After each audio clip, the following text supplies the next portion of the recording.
राधे राधे। बजरंग बली का आशीर्वाद आप सबके ऊपर सदैव बना रहे। आज हम बात करने जा रहे हैं आदर्श भक्त हनुमान जी की। भक्ति करनी है तो हनुमान जी जैसी कीजिए। श्री हनुमान जी भगवान श्री राम के सर्वोत्तम दास भक्त हैं। उनका जन्म वायुदेव के अंश से और माता अंजनी के गर्भ से हुआ था। श्री हनुमान जी बाल ब्रह्मचारी, महावीर, अतिशय बलवान, बड़े बुद्धिमान, चतुर शिरोमणि, विद्वान, सेवा धर्म के आचार्य, गुण और प्रभाव को उपरी प्रकार जानने वाले, सिद्ध, परम प्रेमी भक्त और सदाचारी महात्मा है।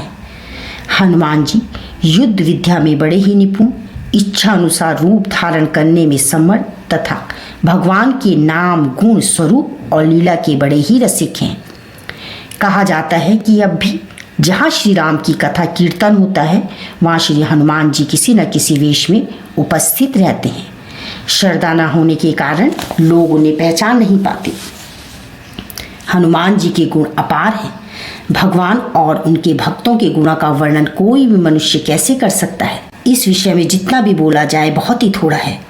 हनुमान जी के चरित्रों द्वारा उनके गुणों का कुछ दिग्दर्शन कराया जाता है। ऋषिमुख पर्वत पर बैठे हुए सुग्रीव की दृष्टि पंपा सरोवर की ओर जाती है तो वो देखते हैं कि हाथों में धनुष बाण लिए बड़े ही सुंदर विशाल बाहु महापराक्रमी दो वीर पुरुष इस ओर आ रहे हैं। उन्हें देखते ही सुग्रीव भयभीत होकर श्री हनुमान जी से कहते हैं, हनुमान तुम जाकर इनकी परीक्षा तो करो। यदि ये बाली के भेजे हुए हैं तो मुझे संकेत समझा देना, जिससे मैं इस पर्वत को छोड़कर तुरंत ही कहीं और भाग जाऊं। और फिर हनुमान जी सुग्रीव की आज्ञा पाकर ब्रह्मचारी का रूप धरकर वहां जाते हैं और श्री रामचंद्र जी को प्रणाम करके उनसे प्रश्न करते हैं। को तुम श्यामल गौर शरीरा, छत्री रूप फिरहु बन वीरा, कठिन भूमि कोमल पदगामी, कवन हेतु बिच रहु बन स्वामी, की तुम तीनी देव महको को, नर नारायण की तुम दोहो, जग कारण तारन भव अभंजन, जग कारण तारन भव भंजन धरनी भार, की तुम अखिल भुवनपति लीन मनुज अवतार। भगवान श्री रामचंद्र जी अपने भाई लक्ष्मण से हनुमान जी की विद्वता की सराहना करते हुए कहते हैं, लक्ष्मण देखो यह ब्रह्मचारी के वेश में कैसा सुंदर बोलता है। अवश्य इसे संपूर्ण शब्द शास्त्र बहुत प्रकार से पढ़े हैं। इसने इतनी बातें कही किंतु इसके बोल में कहीं भी कोई अशुद्धि नहीं। इसने अवश्य ही सभी वेदों का अभ्यास किया है। श्री रामचंद्र जी अपना समस्त परिचय देकर श्री हनुमान जी से पूछते हैं, ब्राह्मण बताइए आप कौन हैं। ये सुनते ही हनुमान जी श्री राम को भली भांति पहचान कर तुरंत उनके चरणों में गिर पड़ते हैं। उनका शरीर पुलकित हो जाता है, मुख से बोल नहीं आता और वे टकटकी लगाकर भगवान की रूप माधुरी और विचित्र वेश को निहारने लगते हैं।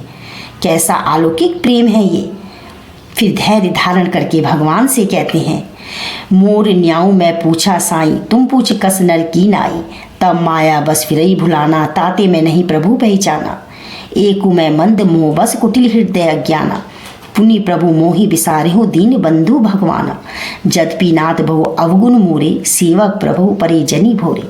कितना प्रेम और दैन्य भाव है। इसके बाद विनयपूर्वक सुग्रीव की परिस्थिति बतलाकर दोनों भाइयों को अपनी पीठ पर चढ़ाकर वे सुग्रीव के पास ले जाते हैं। वहां दोनों ओर की सब बातें सुनकर अग्निदेव की साक्षी में श्री राम और सुग्रीव की दोस्ती भी कराते हैं। बाली का वध करके भगवान श्री राम अपने भाई लक्ष्मण के साथ वहां से प्रस्थान करते हैं। उधर सुग्रीव राज्य, ऐश्वर्य और स्त्री आदि के मिल जाने से भोग में फंसकर भगवान के कार्य को भूल जाते हैं तो श्री हनुमान जी राजनीति के अनुसार सुग्रीव को भगवान के कार्यों की स्मृति कराते हैं और उनकी आज्ञा लेकर वानरों को बुलाने के लिए देश देशांतरों में दूत भेजते हैं। इसके बाद जब श्री सीता जी को खोजने के लिए सब दिशाओं में वानरों के भेजने की बातचीत हो रही थी, उस समय भगवान श्री राम के सामने ही सुग्रीव हनुमान से कहते हैं, कपिश्रेष्ठ तुम्हारी गति का अवरोध न पृथ्वी में, न अंतरिक्ष में, न आकाश में, न देवलोक में अथवा जल में देखा जाता है। देवता, असुर, गंधर्व, नाग, मनुष्य इनके सहित उनके समस्त लोकों का समुद्र पर्वतों सहित तुम्हारा भली भांति ज्ञान है। महाकपि तुम्हारी गति, वेग तेज फुर्ती तुम्हारे महान बलशाली पिता वायु के समान है। वीर इस भूमंडल पर कोई भी प्राणी तेज में तुम्हारी समानता करने वाला ना कभी हुआ ना है।